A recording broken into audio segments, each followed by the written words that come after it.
আজকে মুসলমানেরা সারা দুনিয়াতে যুদ্ধ পরিচালনা করতে গিয়ে, বাতিলের বিরুদ্ধে আন্দোলন সংগ্রাম পরিচালনা করতে গিয়ে আমরা ম্যাক্সিমাম জায়গায় পরাজিত হচ্ছি। তার কারণ হলো আমাদের কৌশলের অভাব। ঠিক কি ঠিক না?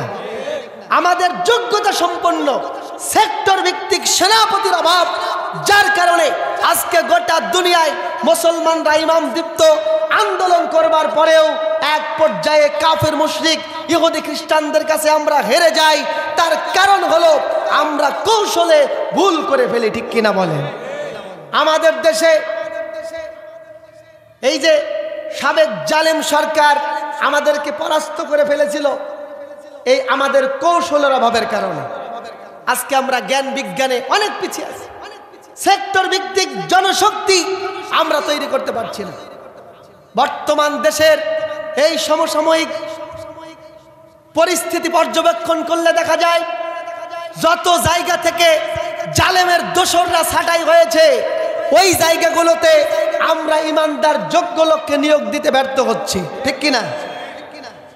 আমাদের যদি প্রশাসনে, সেনাবাহিনীতে, পুলিশে, এরপরে যত গুরুত্বপূর্ণ পদগুলো রয়েছে, পাবলিক সার্ভিসে যদি ইমানদারদেরকে যোগ্যতা সম্পন্ন মানুষ বানিয়ে ওই জায়গার চেয়ারগুলো আমরা দখল করতে পারতাম, আজকে জালেম সরকার এই 1.5 যুগ ধরে যতটা নির্যাতন আমাদের উপরে চালিয়েছে এতটা চালাতে পারতো না।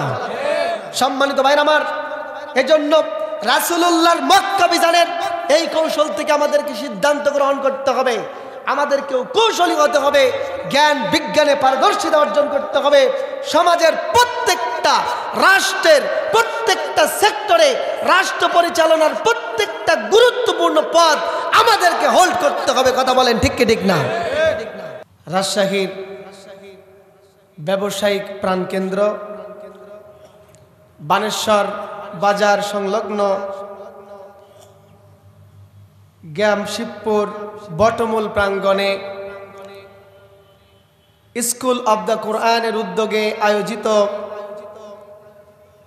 আজকের এই বিশাল তাফসিরুল কোরআন মাহফিলের সর্বজন শ্রদ্ধাভাজন সম্মানিত সভাপতি,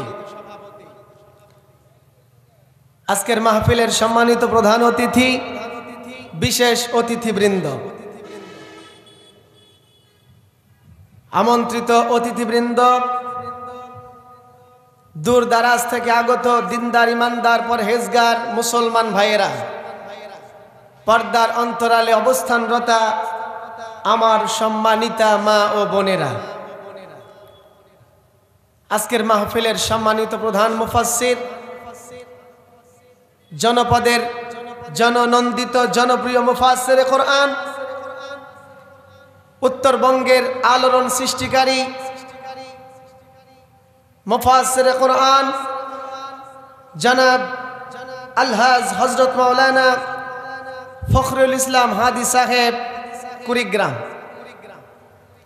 অন্যান্য উলামায়ে কেরাম সকলের প্রতি আজকের এই তাফসিরুল কোরআন মাহফিলের পক্ষ থেকে শুভেচ্ছা জ্ঞাপন করছি। প্রাণ ভরে অভিনন্দন জানিয়ে পুনর্বার সালাম জানাচ্ছি। আসসালামু আলাইকুম ওয়া রাহমাতুল্লাহি ওয়া বারাকাতুহু। সম্মানিত ভাইয়েরা আমার, মহান রবের দরবারে সংক্ষিপ্ত পরিসরে কালেমাতুশ শুকর আদায় করছি, যিনি মহান মুনিব আল্লাহ সুবহানাহু ওয়া তাআলা আজকে আমাদেরকে বিগত দিনগুলির ন্যায় কোন রকমের প্রতিবন্ধকতা ছাড়াই নির্বিঘ্নে আল্লাহর কোরআনের আয়োজন করে কোরআনের সামিয়ানার নিচে অংশগ্রহণ করবার তৌফিক দিয়েছেন। বলুন আলহামদুলিল্লাহ। দরুদ ও সালাম পেশ করছি সর্বকালের সর্বযুগের সর্বশ্রেষ্ঠ আদর্শিক মহামানব সাইয়্যিদুল কাওনাইন ওয়াস সাকলাইন আশরাফুল আম্বিয়া বিশ্বনবী মুহাম্মদুর রাসূলুল্লাহ সাল্লাল্লাহু আলাইহি ওয়াসাল্লামের শানে। সম্মানিত ভাইরা আমার, আজকে আমি আপনাদের সামনে তেলাওয়াত করেছি সূরাতুন নাসর। এটি মোটামুটি আমার ধারণা আপনাদের সবারই মুখস্থ আছে। সচরাচর মুসল্লিরা নামাজের ভিতরে 5 ওয়াক্ত নামাজের ফরজ, ওয়াজিব, সুন্নত নামাজগুলিতে সূরাটি ছোট্ট হওয়ার কারণে এই সূরাটি তেলাওয়াত করে থাকেন। সূরাতুন নাসর এটি কোরআনুল কারীমের 110 নম্বর সূরা। এতে মোট আয়াত সংখ্যা রয়েছে 3টি, একটি রুকু। রাসূল করিম সাল্লাল্লাহু আলাইহি ওয়াসাল্লামের মাদানী জিন্দেগিতে নবীজির উপরে এই সূরাটি অবতীর্ণ হয়। নাসর শব্দের অর্থ হলো সাহায্য, সহযোগিতা, অনুগ্রহ, করুণা। এই সূরার প্রথম যে আয়াত, প্রথম আয়াতের গুরুত্বপূর্ণ একটি শব্দ নাসর। ইযা জাআ নাসরুল্লাহি ওয়াল ফাত। এই আয়াতের ভিতরে আল্লাহ পাক রব্বুল আলামিন বান্দাদের জন্য আল্লাহর সাহায্যের প্রতিশ্রুতি দিয়েছেন। এইখান থেকে সূরাটির নামকরণ করা হলো সূরাতুন নাসর। সূরাটির নাজিলের প্রেক্ষাপটের দিকে যদি আমরা লক্ষ্য করি তাহলে দেখা যায় 3 রকমের মতভেদ রয়েছে। সূরাতুন নাসর এই সূরাটি নবী করিম সাল্লাল্লাহু আলাইহি ওয়াসাল্লামের জীবনের শেষের দিকে বিদায় হজ্জের সময়, হজ চলাকালীন সময়ে আইয়ামে তাশরিকের দিনগুলিতে রাসূল করিম সাল্লাল্লাহু আলাইহি ওয়াসাল্লামের উপরে অবতীর্ণ হয়েছে। অন্য একটি মত রয়েছে যে সূরাটি রাসূল করিম সাল্লাল্লাহু আলাইহি ওয়াসাল্লামের মক্কা বিজয়ের দিনে, যখন মক্কা বিজয়ের সংগ্রাম চলছিল এমন সময় নবীজির উপরে অবতীর্ণ হয়েছে। আরেকটি মত হলো, কতিপয় উলামায়ে কেরাম বর্ণনা করেছেন যে এই সূরাটি রাসূলুল্লাহ সাল্লাল্লাহু আলাইহি ওয়াসাল্লামের মক্কা বিজয়ের পূর্বে রাসূলুল্লাহর মৃত্যুর 2 বছর আগে নাজিল হয়েছে। তবে সুপ্রসিদ্ধ মত হলো বিদায় হজ্জের চলমান সময়ে সূরাটি রাসূল করিম সাল্লাল্লাহু আলাইহি সাল্লামের উপরে অবতীর্ণ হয়েছে। এই মতগুলি প্রকাশ করার কিছু কারণও আছে।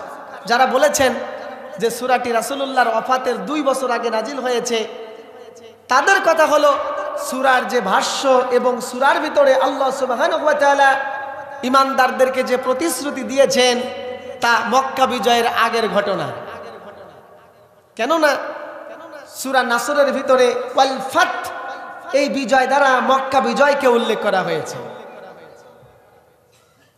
তাদের মতে অন্য মতাবলম্বী যারা বলেছেন যে সূরাটি মক্কা বিজয়ের দিনে অথবা বিদায় হজ্জের দিনে নাজিল হয়েছে, সেই দিন সূরাটি নাজিল হয়নি। মূলত ওই দিন রাসূল করিম সাল্লাল্লাহু আলাইহি সাল্লাম সূরাটি তেলাওয়াত করেছিলেন। এই জন্য ধারণা করা হয় যে সূরাটি এই সময় নাজিল হয়েছে। তবে সুপ্রসিদ্ধ মত হলো যে সূরাটি বিদায় হজ্জের ভাষণের পূর্ব মুহূর্তে, হজ চলাকালীন সময়ে আল্লাহ সুবহানাহু ওয়া তাআলা নবীজির উপর অবতীর্ণ করেছেন। সম্মানিত ভাইরা আমার, তাহলে এই যে মতভেদ আছে নাজিলের প্রেক্ষাপট নিয়ে, যদিও নাজিলের সময়কাল নিয়ে প্রেক্ষাপট নিয়ে মতভেদ পরিলক্ষিত হয়েছে, কিন্তু সকল মুফাসসিরে কেরাম, উলামায়ে কেরাম সূরাতুন নাসরের নাজিলের উদ্দেশ্যের ব্যাপারে মতভেদ করে নাই। সুবহানাল্লাহ বলেন। আল্লাহ রাব্বুল আলামিন সূরাতুন নাসরের ভিতরে প্রথম আয়াতে বিশ্ববাসী ইমানদারদের জন্য বিজয় এবং সাহায্য দানের যে প্রতিশ্রুতি দিলেন, আল্লাহ রাব্বুল আলামিন বলেন ইযা জাআ নাসরুল্লাহি ওয়াল ফাত।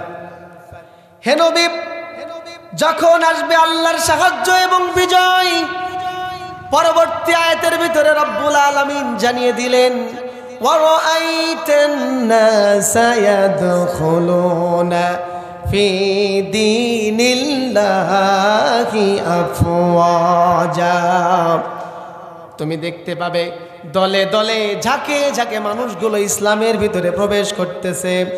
ফাসাব্বিহ বিহামদি রাব্বিকা ওয়াস্তাগফির ইন্নাহু কানা তাওয়াবা।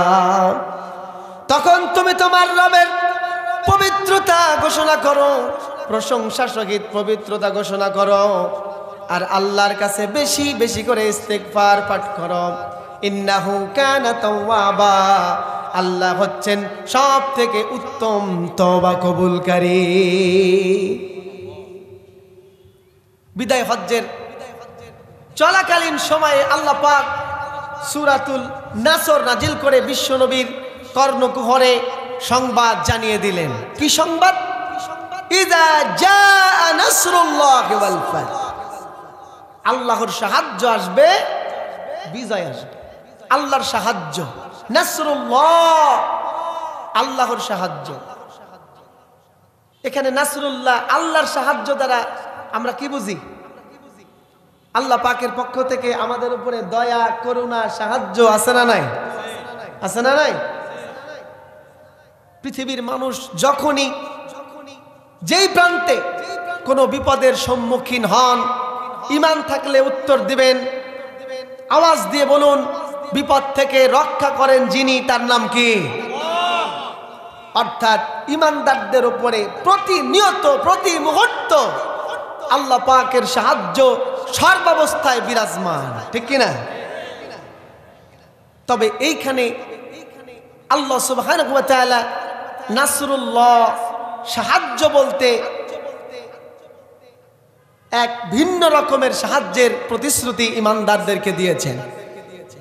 যেমন সাহায্য করেছিলেন আল্লাহ পাক সুবহানাহু ওয়া তাআলা পূর্বেকার ঈমানদারদের বিজয়ের সন্ধিক্ষণে, সুবহানাল্লাহ বলেন।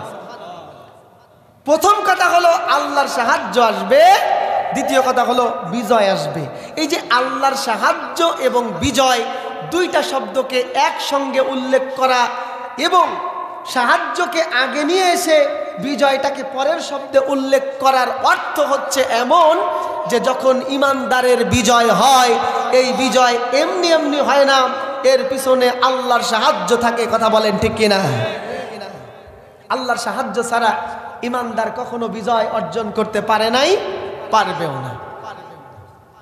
যেমন সহযোগিতা করেছিলেন আল্লাহ সুবহানাহু ওয়া তাআলা আমাদের নবীদের পূর্বেকার নবীদেরকে। বেশি দূরে যাব না, আমাদের জাতির পিতা মিল্লাতের রাহবার হযরতে ইব্রাহিম আলাইহিস সালামের দিকে একটু নজর করেন। হযরতে ইব্রাহিম আলাইহিস সালাম নমরুদের বিশাল জনগণের বিরুদ্ধে, বিশাল পাওয়ারের বিরুদ্ধে যখন তাওহীদের ঘোষণা দিয়েছিল, একাত্মবাদের ঘোষণা যখন, লা ইলাহা ইল্লাল্লাহর কালিমা যখন বুলন্দ আওয়াজে জাতির পিতা হযরত ইব্রাহিম আলাইহিস সালাম মানুষদের মাঝে দিয়েছিল, তখন নমরুদ তার রাষ্ট্র বা শক্তি নিয়ে, রাষ্ট্রের সমস্ত সৈন্যবল নিয়ে হযরত ইব্রাহিম আলাইহিস সালামকে হত্যা করবার জন্য আগ্রাসন চালিয়েছিল, ঠিক কিনা ভাই? এই ইতিহাস অসংখ্যবার আপনারা শুনেছেন। ইব্রাহিম আলাইহিস সালাম শিরকের মূলোৎপাটন করে একমাত্র আল্লাহর দাসত্ব কায়েম করবার জন্য নমরুদ সহ নমরুদের চেলা চামন্দাদেরকে দাওয়াত দিল।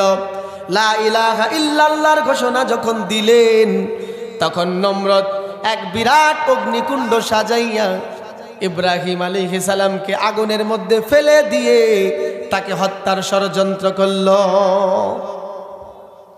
মজার বিষয় হলো, নমরুদ যখন বিরাট অগ্নিকুণ্ড সাজিয়ে ইব্রাহিম আলাইহিস সালামকে ফেলে দিয়েছে, আগুনে, খড়ির ভিতরে আগুন দিয়েছে, আগুন জ্বলছে না। আগুন জ্বলেছে কিন্তু হযরতে ইব্রাহিম আলাইহিস সালামকে পোড়াচ্ছে না। আল্লাহু আকবার বলেন। এমন সময় ইবলিশ শয়তান সেখানে হাজির হয়ে গেল। ইবলিশ কি শুধু আমাদের পিছনে না আগেও ছিল? হ্যাঁ, আদম আলাইহিস সালামকে জান্নাত থেকে পর্যন্ত বের করে ছেড়েছে এই বদমাইশ। প্রত্যেকটা নবী, প্রত্যেকটা উম্মতের পিছনে ইবলিশের চক্রান্ত ছিল, এখনো আছে, কিয়ামত পর্যন্ত থাকবে।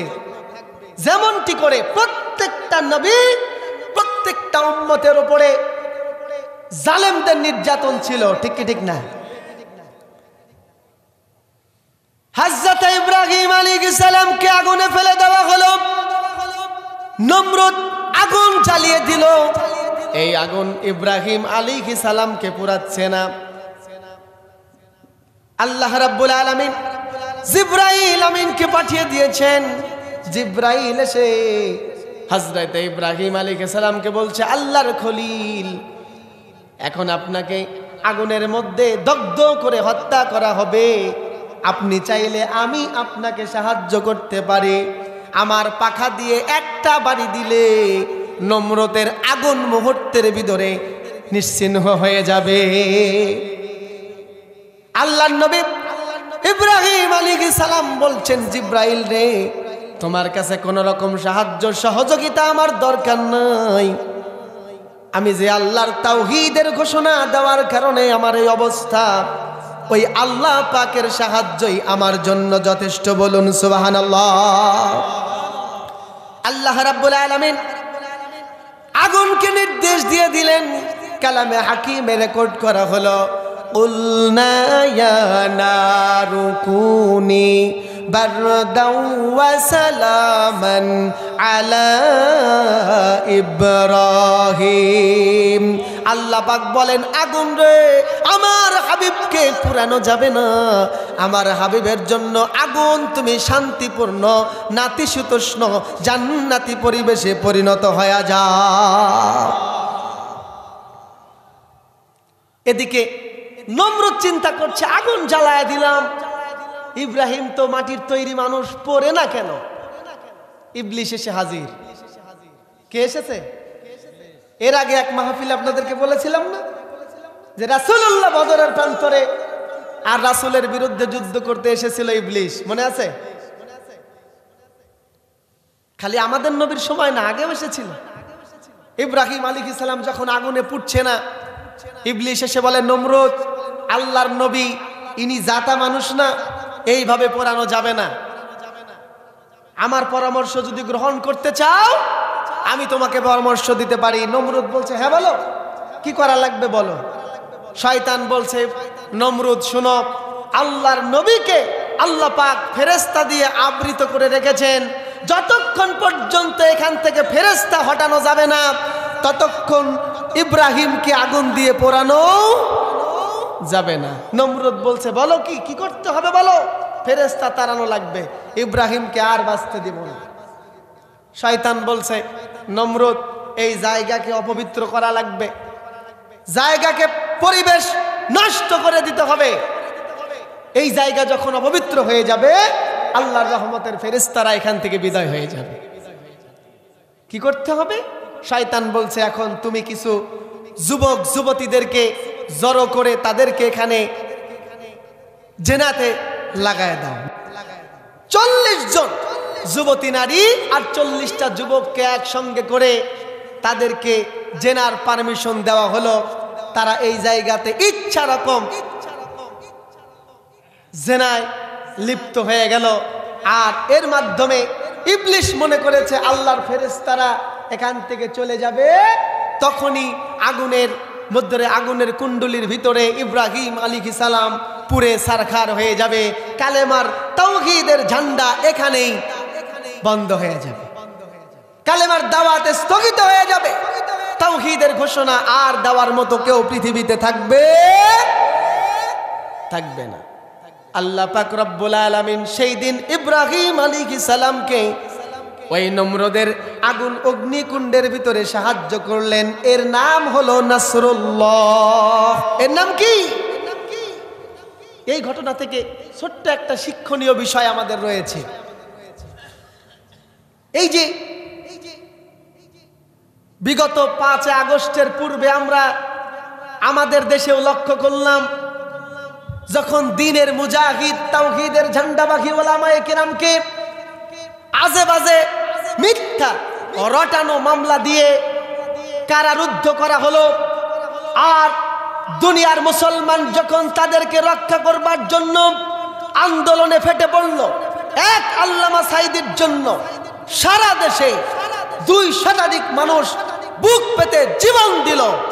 এমন সময় তারা এই মুসলমানদের ইমানি আন্দোলনকে স্থগিত করবার জন্য আর দ্বীনের মুজাহিদদের ফাঁসি কার্যকর করবার জন্য তাওহীদের ঘোষণাকে বাংলার জমিন থেকে নিশ্চিহ্ন করবার জন্য শাহবাগী ওই নমরুদের কায়দা করেছিল। কথা বলেন ঠিক কিনা? একটু ঘটনাগুলো মিলাই না। এই রীতিগুলো আজকে নতুন না, কিন্তু আমরা যেমন কোরআনের কথা বলছি, দাওয়াতি কার্যক্রম চালাচ্ছি, এগুলি নতুন সৃষ্টি না। সব নবীর দাওয়াতি পদ্ধতি ছিল এইরকম। ঠিক তেমনি জাহিলিয়াতের যে নির্যাতন, জুলুমবাজদের যে আগ্রাসন, এটা নতুন না। এটা ওই নমরুদ, আবু জেহেল, আবু লাহাব আর ফেরাউনদের শিখানো রীতি। কথা বলেন ঠিক কিনা? নমরুদ যেমন পরিবেশ নষ্ট করবার জন্য যুবক যুবতীদেরকে ছেড়ে দিয়েছিল, ইব্রাহিম আলাইহিস সালামকে হত্যা করবার জন্য আমাদের দেশেও আমরা দেখেছি এক যুগ ধরে, দীর্ঘ সময় ধরে গণজাগরণ মঞ্চের নাম করে শাহবাগে এক অশ্লীলতার প্রমোট করে মদ, গাঁজা, হিরোইন আর নারী দিয়ে মানুষদেরকে সেখানে মাতাল করে রেখে ইসলামের বিরুদ্ধে স্লোগান দিয়েছে। কথা বলেন ঠিক কিনা? এরা হলো ওই নমরুদের উত্তরসূরি। ঠিক কিনা বলেন? নমরুদের পরিণতি আল্লাহর সাহায্যে, নাসরুল্লাহ, আল্লাহর সাহায্যে নমরুদের পরিণতি হয়েছিল একটা ল্যাংড়া মশা তার মাথার ভিতর দিয়ে ঢুকে মগজে আঘাত করতে করতে এক পর্যায়ে নমরুদ যখন সহ্য করতে পারছিল না, পিএসকে বলল, পিএস সহ্য হয় না, নানা রকমের ওষুধপাতি ঝাড়ফুঁক, কিছুতেই কাজ হয় না, পায়ের জুতা খুলে আঘাত করলে মজা লাগে, বলে আরো জোরে মারো, আরো জোরে মারো, আরো জোরে মারো। এক পর্যায়ে পিএসের জুতার পিটনিতে এই পৃথিবী থেকে নমরুদ বিদায় হয়েছে। আর ওই নমরুদের চেলা চামুন্দারা বর্তমানে একই অবস্থায় বিদায় হচ্ছে। ঠিক কি ঠিক না বলেন? বন্ধুগণ আমার, আল্লাহ পাক বললেন, নাসরুল্লাহ, তোমাদের জন্য আল্লাহর সাহায্য আসবে। যেমন সাহায্য এসেছিল হযরতে মূসা নবী আলাইহিস সালামের উপরে।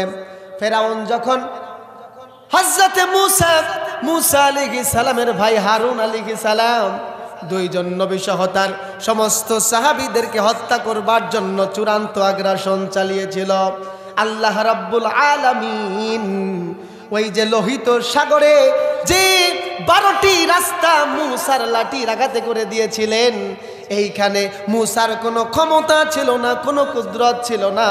এটা ছিল আল্লাহর নাসরুল্লাহ, আল্লাহর সাহায্য। কথা বলেন ঠিক কিনা?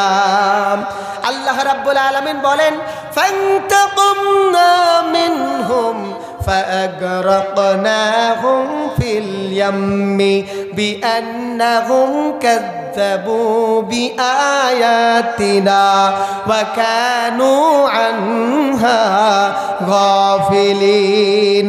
আল্লাহ পাক জানিয়ে দিলেন, ওই মূসা আলাইহিস সালামের বিরুদ্ধে যে ফেরাউন আগ্রাসন চালিয়েছিল, আমি তাদের উপর থেকে প্রতিশোধ গ্রহণ করেছি।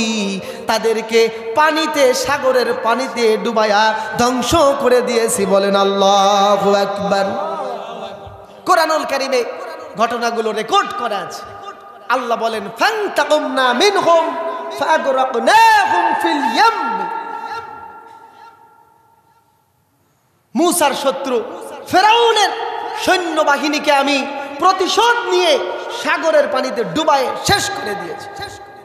এটাই হলো আল্লাহর সাহায্য, নাসরুল্লাহ। শুধু তাই নয়, হযরতে ঈসা আলাইহিস সালামকে হত্যা করবার জন্য যখন ঈসার সম্প্রদায় তাকে বন্দী করেছিল, আল্লাহ রাব্বুল আলামিন হযরতে ঈসা আলাইহিস সালামকে তাদের চক্রান্ত থেকে হেফাজতে নিয়ে আল্লাহর আসমানে উঠায় নিয়েছেন। আর কাফির মুশরিকদের হাত থেকে নবীর জীবনকে হেফাজত করেছিলেন। এটাই হলো নাসরুল্লাহ, এটাই হলো আল্লাহর সাহায্য। আমাদের নবীকে কি আল্লাহ সাহায্য করেছেন? হ্যাঁ, বদরে সহযোগিতা করেছেন, হিজরতের রাতে সহযোগিতা করেছেন, উহুদের প্রান্তরে সহযোগিতা করেছেন, খন্দকে আল্লাহ পাক নবীর উপরে সাহায্য নাজিল করেছেন।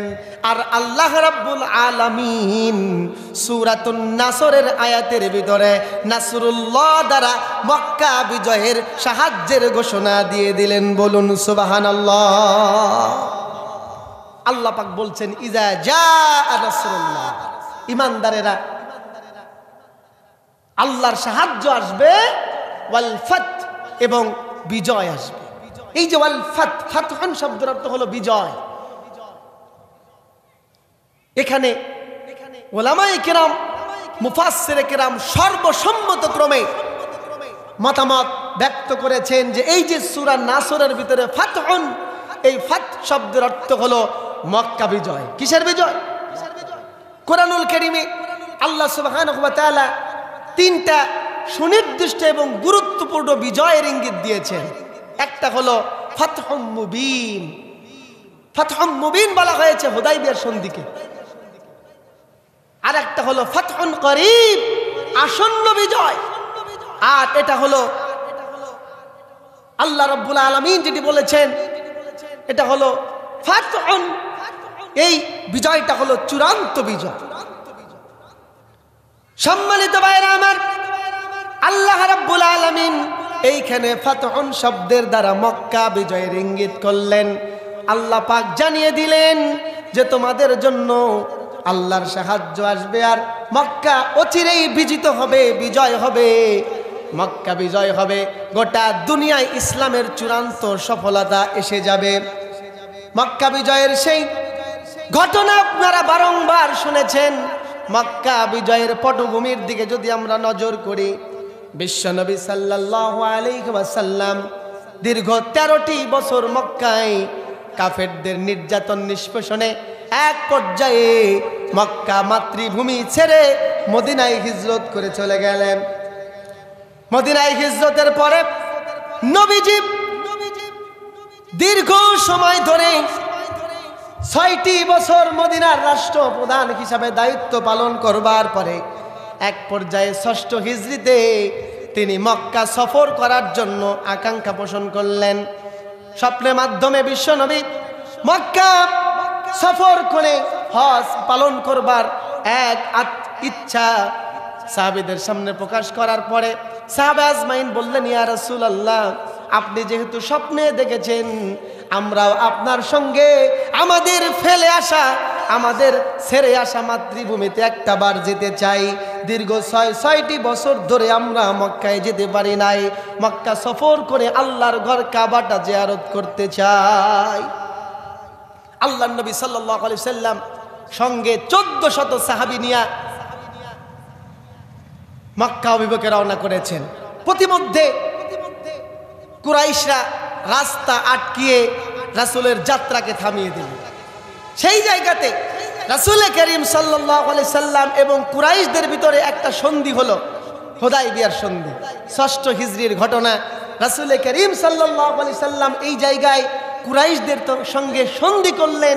কুরাইশরা শর্ত বেঁধে দিল যে এই বছর মুহাম্মদ এবং তার সাহাবীদেরকে আর মক্কায় প্রবেশ করতে দেওয়া হবে না।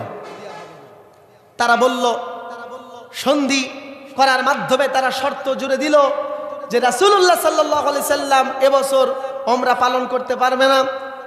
তারা সামনেবার মক্কায় যেতে পারবে, তবে কোন রকমের অস্ত্র শস্ত্র নিয়ে যাওয়া যাবে না। কোষবদ্ধ তরবারি আত্মরক্ষার জন্য রাখতে পারবে, তবে তারা শুধুমাত্র উমরার উদ্দেশ্যেই মক্কায় আসতে পারবে। এর বাইরে কোনো রকমের অভিযান তারা পরিচালনা করতে পারবে না। এবং রাসূল করিম সাল্লাল্লাহু আলাইহি সাল্লামের সঙ্গে যুদ্ধাবসানের এক সন্ধিতে আবদ্ধ হলো। এই সন্ধিতে রাসূলুল্লাহ সাল্লাল্লাহু আলাইহি সাল্লামের পক্ষ থেকে অনেক ছাড় দেওয়া হয়েছে। যেমন সন্ধির পেপারে রাসূলুল্লাহর নাম যখন লেখা হয়, রাসূলুল্লাহ স্বাক্ষর করবেন, সেই জায়গাতে মুহাম্মাদুর রাসূলুল্লাহ লেখা ছিল।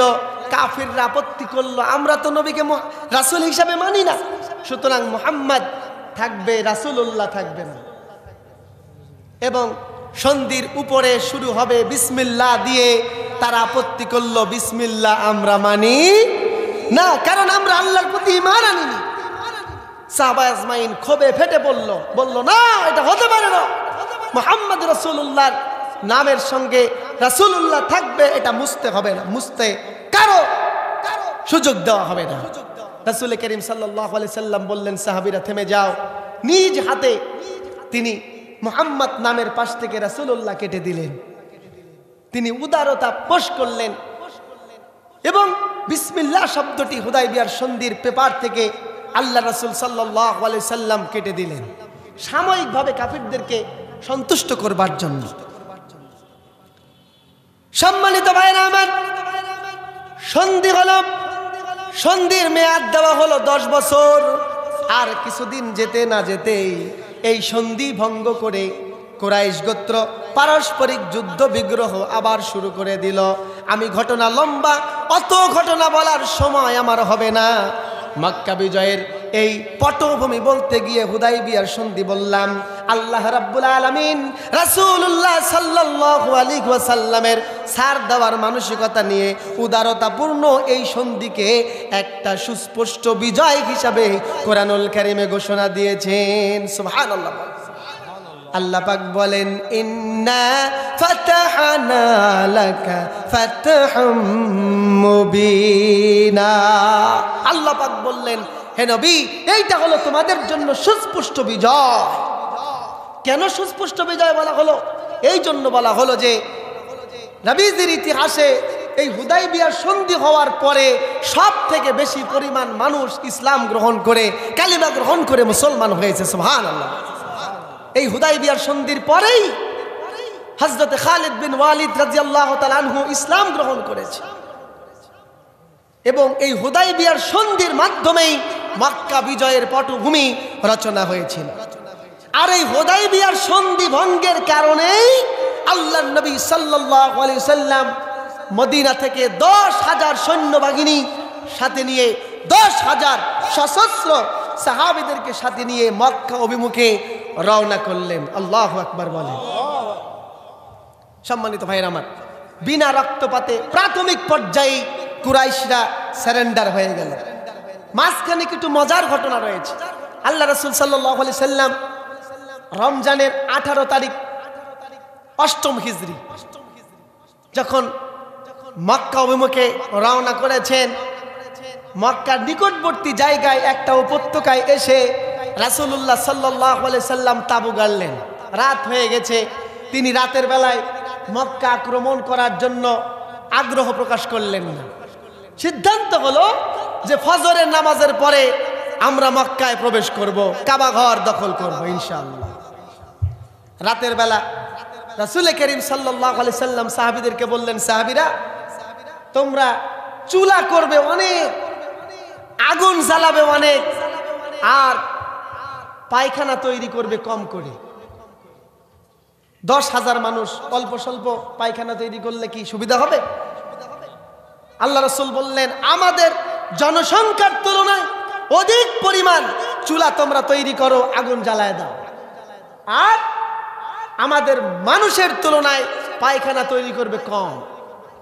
রাতের বেলায় আবু সুফিয়ান সহ 2 জন লোক নিয়ে এই মুসলমানদের সৈন্যবাহিনী পর্যবেক্ষণ করবার জন্য এসেছে।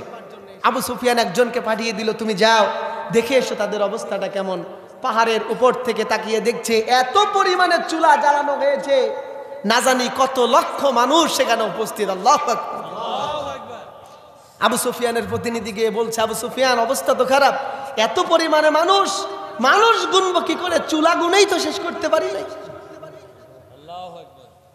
আবু সুফিয়ান বলছে, না, তোমার দিয়ে হবে না। সে নিজেই তার প্রতিনিধি উপস্থিত হয়ে গেল। ফজরের আগে আগে, ফজরের নামাজের আগে সাহাবায়ে আজমাইন ইস্তেনজা করবেন, নামাজ আদায় করবেন। সবাই একসঙ্গে নামাজের জন্য ঘুম থেকে উঠে রেডি হওয়ার জন্য বের হয়ে গেছে। বাথরুমের সংখ্যা হলো কম, এক একটা পায়খানার সামনে সাহাবীদের বিরাট বিরাট লাইন তৈরি হয়ে গেছে। এইবারে আবু সুফিয়ান আর তার প্রতিনিধি দেখে বলছে, সর্বনাশ, এত পরিমাণে মানুষ গুনবো কি করে? বাথরুমের সিরিয়ালের লাইন গুনলেই তো শেষ করা সম্ভব না। আবু সুফিয়ান হতচকিত হয়ে হতভম্ব হয়ে গেল, ভীত সন্ত্রস্ত হয়ে গেল। এটা হলো যুদ্ধের একটা কৌশল। আজকে মুসলমানেরা সারা দুনিয়াতে যুদ্ধ পরিচালনা করতে গিয়ে, বাতিলের বিরুদ্ধে আন্দোলন সংগ্রাম পরিচালনা করতে গিয়ে আমরা ম্যাক্সিমাম জায়গায় পরাজিত হচ্ছি। তার কারণ হলো আমাদের কৌশলের অভাব। ঠিক কি ঠিক না? আমাদের যোগ্যতা সম্পন্ন সেক্টর ভিত্তিক সেনাপতির অভাব, যার কারণে আজকে গোটা দুনিয়ায় মুসলমানরা ইমাম দীপ্ত আন্দোলন করবার পরেও এক পর্যায়ে কাফের মুশরিক ইহুদি খ্রিস্টানদের কাছে আমরা হেরে যাই। তার কারণ হলো আমরা কৌশলে ভুল করে ফেলি। ঠিক কিনা বলেন? আমাদের দেশের দিকে যদি আমরা লক্ষ্য করি, এই যে সাবেক জালেম সরকার আমাদেরকে পরাস্ত করে ফেলেছিল, এই আমাদের কৌশলের অভাবের কারণে আজকে আমরা জ্ঞান বিজ্ঞানে অনেক পিছিয়ে আছি। সেক্টর ভিত্তিক জনশক্তি আমরা তৈরি করতে পারছি না। বর্তমান দেশের এই সমসাময়িক পরিস্থিতি পর্যবেক্ষণ করলে দেখা যায়, যত জায়গা থেকে জালেমের দোসররা ছাঁটাই হয়েছে, ওই জায়গাগুলোতে আমরা ইমানদার যোগ্য লোককে নিয়োগ দিতে ব্যর্থ হচ্ছি। ঠিক কিনা? আমাদের যদি প্রশাসনে, সেনাবাহিনীতে, পুলিশে, এরপরে যত গুরুত্বপূর্ণ পদগুলো রয়েছে, পাবলিক সার্ভিসে যদি ইমানদারদেরকে যোগ্যতা সম্পন্ন মানুষ বানিয়ে ওই জায়গার চেয়ারগুলো আমরা দখল করতে পারতাম, আজকে জালেম সরকার এই 1.5 যুগ ধরে যতটা নির্যাতন আমাদের উপরে চালিয়েছে, এতটা চালাতে পারতো না। সম্মানিত ভাইরা আমার, এজন্য রাসূলুল্লাহর মক্কা বিজনের এই কৌশল থেকে আমাদেরকে সিদ্ধান্ত গ্রহণ করতে হবে। আমাদেরকেও কৌশলী হতে হবে, জ্ঞান বিজ্ঞানে পারদর্শিতা অর্জন করতে হবে। সমাজের প্রত্যেকটা রাষ্ট্রের প্রত্যেকটা সেক্টরে রাষ্ট্র পরিচালনার প্রত্যেকটা গুরুত্বপূর্ণ পদ আমাদেরকে হোল্ড করতে হবে। কথা বলেন ঠিক কি ঠিক না? যাতে করে জালেমরা আর সুযোগ না পায়। ওরা হুকুম দিয়ে যেদিকে বন্দুকের নল ঘুরাবে, ওই বন্দুক যদি ইমানদারের হাতে থাকে, ওই বন্দুক মুহূর্তের ভিতরে ওই জালেমকে জাহান্নামী বানায় দেবে। ঠিক কিনা বলে? সম্মানিত ভাইরা, আবু সুফিয়ান এই ঘটনা দেখে ভয়ে হতভম্ব হয়ে যখন পালাচ্ছিল, আবু সুফিয়ানকে আটক করা হলো। আবু সুফিয়ান এক পর্যায়ে সেদিন নিরুপায় হয়ে কালেমা গ্রহণ করে, ইসলাম গ্রহণ করে, আত্মসমর্পণ করে মুসলমান হয়ে গেল। সুবহানাল্লাহ। সম্মানিত ভাইরা আমার, আল্লাহ রাব্বুল আলামিন সূরাতুন নাসরের ভিতরে এই মক্কা বিজয়ের প্রতিশ্রুতি দিয়েছেন। আল্লাহ পাক রব্বুল আলামিন আবু সুফিয়ান এই মক্কার সর্দারের আত্মসমর্পণের মাধ্যমে, ইসলাম গ্রহণের মাধ্যমে বিনা রক্তপাতে মক্কা কাবাঘর, আল্লাহর ঘর কাবা সহ মক্কা আল্লাহর নবীর আয়ত্তাধীন করে দিলেন। বলেন সুবহানাল্লাহ। আল্লাহ পাক কুদরতি সহযোগিতা করলেন, বিনা রক্তপাতে মক্কা বিজয় হয়ে গেল। এরপরে মক্কার প্রবেশদ্বারে যখন সাহাবা আজমাইন নবীজি 10,000 সৈন্যবাহিনী নিয়ে প্রবেশ করেছে, এমন সময় যখন রাসূলুল্লাহ সাল্লাল্লাহু আলাইহি সাল্লাম সেখানে উপস্থিত হয়েছে, মক্কার বড় বড় সন্ত্রাসী যারা ছিল, যারা দীর্ঘ 13টি বছর ধরে রাসূলুল্লাহ এবং সাহাবীদের উপরে অকথ্য নির্যাতন করে ক্ষান্ত হয় নাই, রাসূলুল্লাহকে মাতৃভূমি থেকে বিতাড়িত করেছে। আবার রাসূলুল্লাহ এবং সাহাবীরা যেখানেই হিজরত করেছে, তারা সেখানেই ষড়যন্ত্র চালিয়ে গেছে।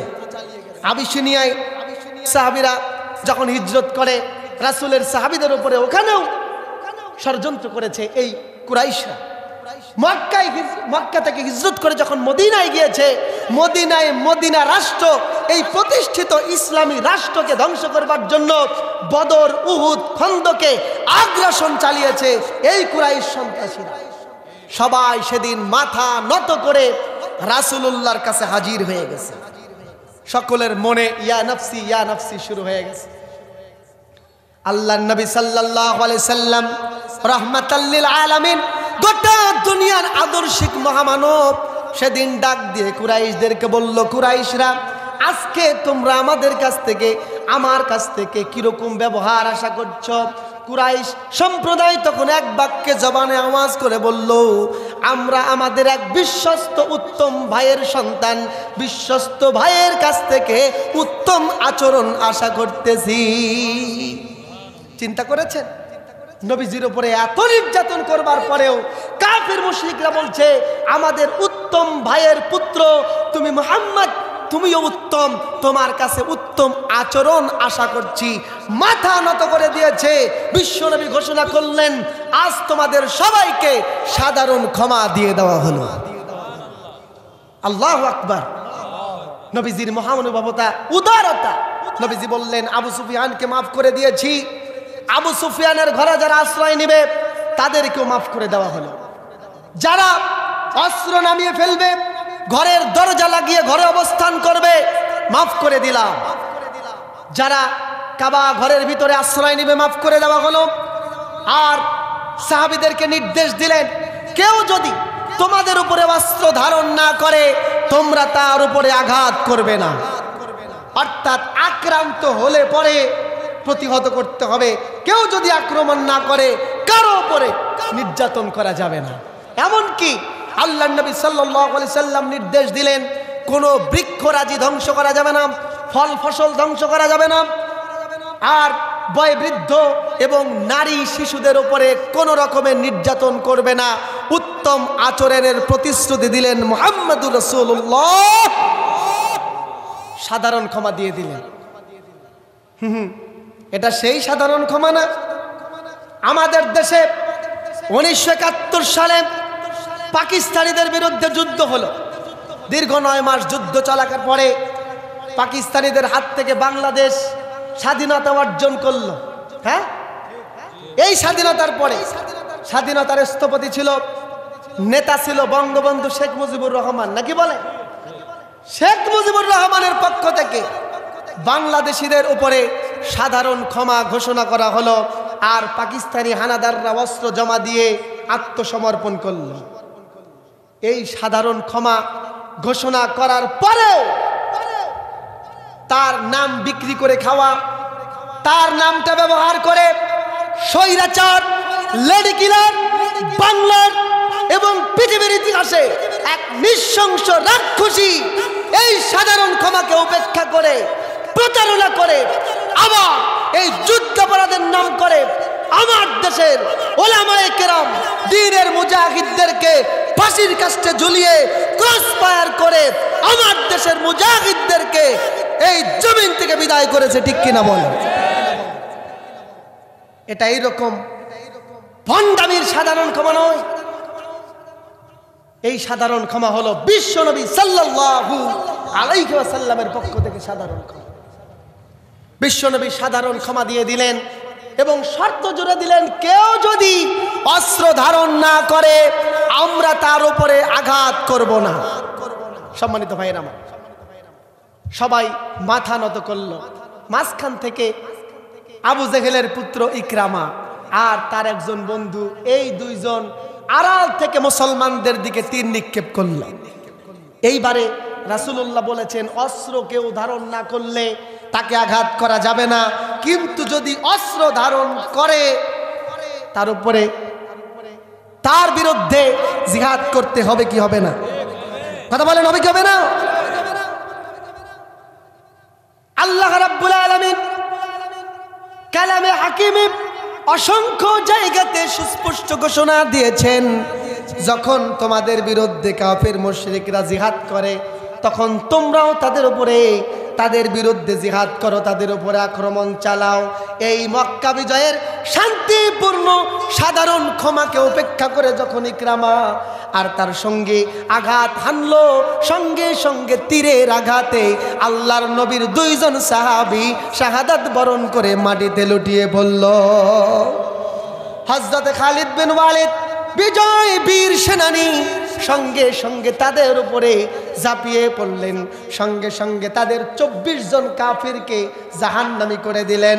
কিছুক্ষণের মধ্যে আর একটা গুজব রটে গেল, আর হযরতে খালিদ বিন ওয়ালিদ রাদিয়াল্লাহু তাআলা আনহু পুনর্বার আক্রমণ চালালেন।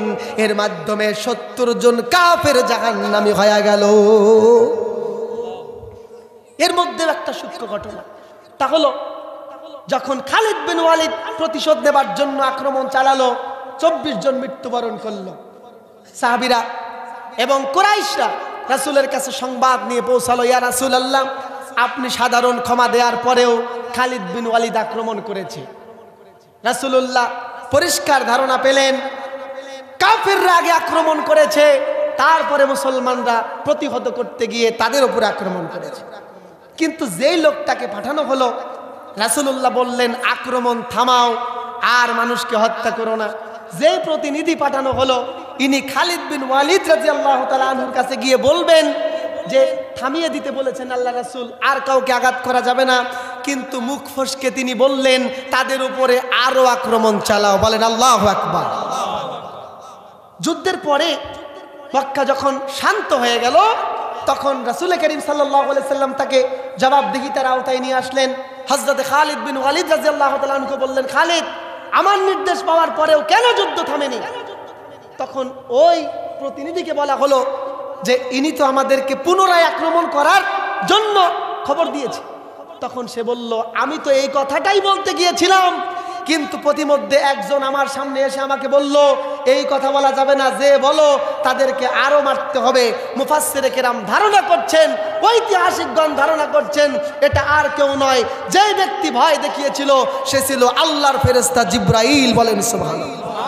এর মাধ্যমে উহুদের 70 জন মুসলমানকে হত্যার প্রতিশোধ আল্লাহ পাক নিয়ে নিলেন। আল্লাহু আকবার।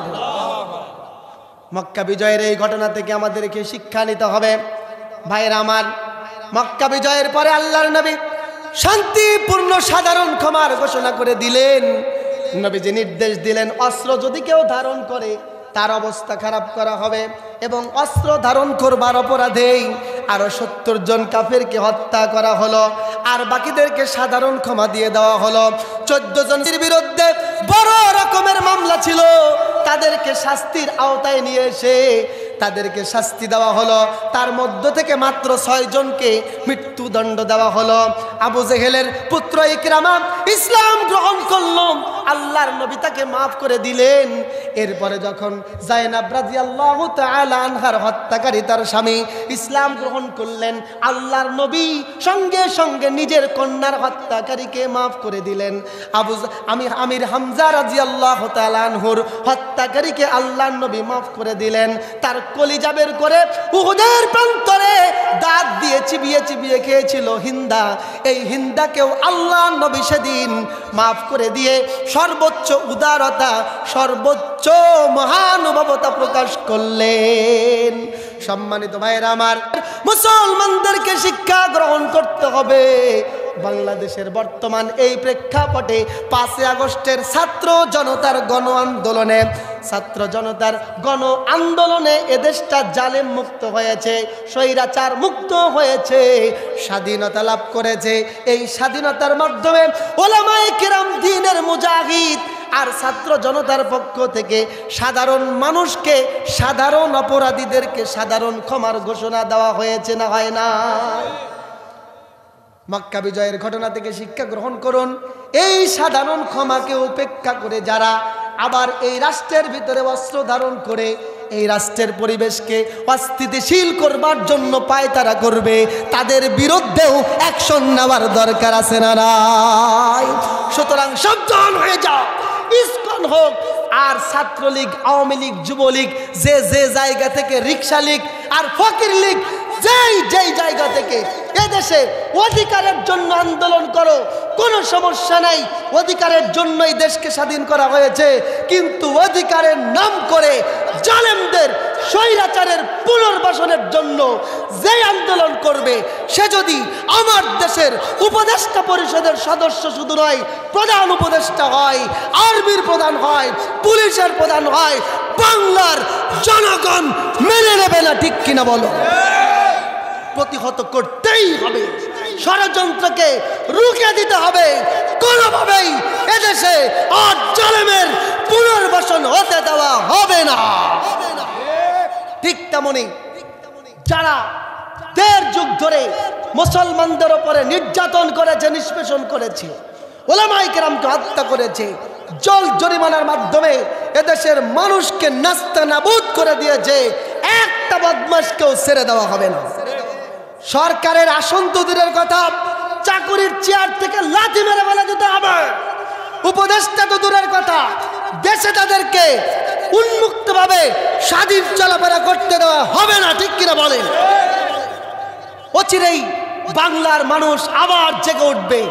আজকে ইসকন সন্ত্রাসী জঙ্গিদের যে হামলা হয়েছে চট্টগ্রামে, আমাদের ভাই আইনজীবী অ্যাডভোকেট সাইফুল ইসলাম ভাইকে যেভাবে কুপিয়ে জবাই করে নরবলি দেওয়ার মতো হত্যা করা হয়েছে, মুসলমান এটা মেনে নেবে না। হিন্দুদের উপরে কোনো আক্রমণ হবে না, ধর্ম পালন করবে, লা ইকরাহা ফিদ্দীন। আমরা তাদের ক্ষতি করতে চাই না, কিন্তু ইসকন সন্ত্রাসীদেরকে এক মুহূর্ত ছাড় দেওয়া হবে না। ঠিক কিনা বলো? শুধু আইন নয়, বাংলার মুসলমান, শুধু আইন নয়, বাংলার মুসলমান ইসকলিদেরকে যেখানে পাবে সেখানেই শায়েস্তা করবে। ঠিক কিনা বলে? সুতরাং আমাদেরকে মক্কা বিজয় থেকে শিক্ষা গ্রহণ করতে হবে। মক্কা বিজয় হয়েছে, সাধারণ ক্ষমা যেমন হয়েছে, তেমনি জালেমদের বিচার কার্যকর হয়েছে। ঠিক তেমনি বিদ্রোহীদেরকে দমন করা হয়েছে। আর শিরকিয়াতের মূলোৎপাটন করে আল্লাহর নবী কাবাঘর থেকে সব মূর্তি হটিয়ে আল্লাহর তাওহীদ প্রতিষ্ঠা করেছে। ইনশাআল্লাহ আমরা আমাদের এই বর্তমান বাংলাদেশের সমসাময়িক প্রেক্ষাপটে এই শিক্ষা গ্রহণ করব, বলুন ইনশাআল্লাহ। সেই সঙ্গে আল্লাহ রাব্বুল আলামিন পরবর্তী আয়াতের মধ্যে বললেন, ওয়ারাআইতান নাসা ইয়াদখুলুনা ফি দীনিল্লাহি আফওয়াজা। আল্লাহ বললেন, নবী, যখন বিজয় হবে আল্লাহর সাহায্যে, তখন তুমি দেখবে দলে দলে মানুষ ইসলাম গ্রহণ করবে। এখন কি ইসলাম গ্রহণ করছে ভাই? হ্যাঁ, এখন ইসলাম গ্রহণ মানে হচ্ছে এতদিন যারা জালেমের ভয়ে ভীত হয়ে তাদেরকে সমর্থন দিয়েছে, আজকে তারা ভুল বুঝতে পেরেছে। মক্কা বিজয়ের মাধ্যমে যেমন সব মানুষ মাথা নত করে ইসলাম গ্রহণ করেছিল, আজকে জালেম এদেশ থেকে পলায়ন করবার পরে আপামর জনতা ইসলামের পক্ষের শক্তি হয়ে গেছে। ঠিক কিনা? তাফসীর ইবনে কাসিরে বর্ণনা এসেছে যে যেদিন মক্কা বিজয় হয়, মুহূর্তের ভিতরে ইয়েমেনে খবর চলে গেল 700 অমুসলিম কালিমা পড়ে মুসলমান হয়ে আল্লাহু আকবার ধ্বনি দিতে দিতে মক্কার দিকে চলে আসলো। বলুন সুবহানাল্লাহ। মক্কা বিজয়ের এই শিক্ষা আমাদেরকে দিতে হবে। আল্লাহ বললেন, ওয়ারাআইতান নাসা ইয়াদখুলুনা ফি দীনিল্লাহি আফওয়াজা। যখন বিজয় আসবে তখন তুমি দেখবে দলে দলে মানুষ ইসলাম গ্রহণ করছে। আমাদের দেশেও এখন মানুষেরা ইসলামের পক্ষে সমর্থন দিতে শুরু করেছে। সাধারণ মানুষ যারা বর্তমান ইসলামের স্লোগান দিচ্ছে, তাদেরকে কোনোভাবেই দূরে ঠেলে দেওয়া যাবে না। তাদেরকে বুকে টেনে নিতে হবে, এক দৃঢ় মুসলিম ঐক্য গঠন করতে হবে। এদেশে ইসলামী শাসন সামনের দিকে কায়েম হবে ইনশাআল্লাহ। সর্বশেষ আয়াতে আল্লাহ সুবহানাহু ওয়া তাআলা বলেন, ফাসাব্বিহ বিহামদি রাব্বিকা ওয়াস্তাগফির। আল্লাহ পাক বলেন, এই বিজয়ের পরে তোমাদের কাজ হবে তোমরা সার্বক্ষণিক আল্লাহর পবিত্রতা এবং প্রশংসা ঘোষণা করো, আল্লাহর শুকর ও সুজুদ করো। এর জন্য অহংকার নয়, জালিম বিদায় হয়েছে অহংকার নয়, আল্লাহ পাকের পবিত্রতা ঘোষণা করুন যে আল্লাহ আমাদেরকে বিজয় দিয়েছে। সেই সঙ্গে ইন্নাহু কানা তাওয়াবা, বেশি বেশি আল্লাহ পাকের কাছে তওবা করুন। মুফাসসিরে কেরাম লেখেন, নবীজির স্ত্রী হযরতে উম্মে হাবিবা রাদিয়াল্লাহু তাআলা আনহা তিনি বলেন, এই সূরাটি নাজিল হওয়ার পরে আল্লাহ রাসূল সাল্লাল্লাহু আলাইহি সাল্লাম সার্বক্ষণিক ইস্তেগফার করতেন, আল্লাহর কাছে তওবা করতেন এবং আল্লাহ রাব্বুল আলামিনের পবিত্রতা ঘোষণা করতেন। এই জন্য আসুন আমরা সকলেই এই বিজয়ের পরে আল্লাহর শুকর ও সুজুদে মশগুল হই এবং আল্লাহর জমিনে আল্লাহর দ্বীন কায়েমের যে সুযোগ আল্লাহ করে দিয়েছেন, সুযোগকে কাজে লাগিয়ে আল্লাহর তাওহীদকে জমিনে প্রতিষ্ঠা করি। আল্লাহ তাআলা আমাদেরকে সেই তৌফিক দান করুন, বলেন আমিন। পরিশেষে সকলের দীর্ঘায়ু এবং সুস্বাস্থ্য কামনা করে শেষ করছি। আসসালামু আলাইকুম ওয়া রাহমাতুল্লাহি ওয়া বারাকাতুহু।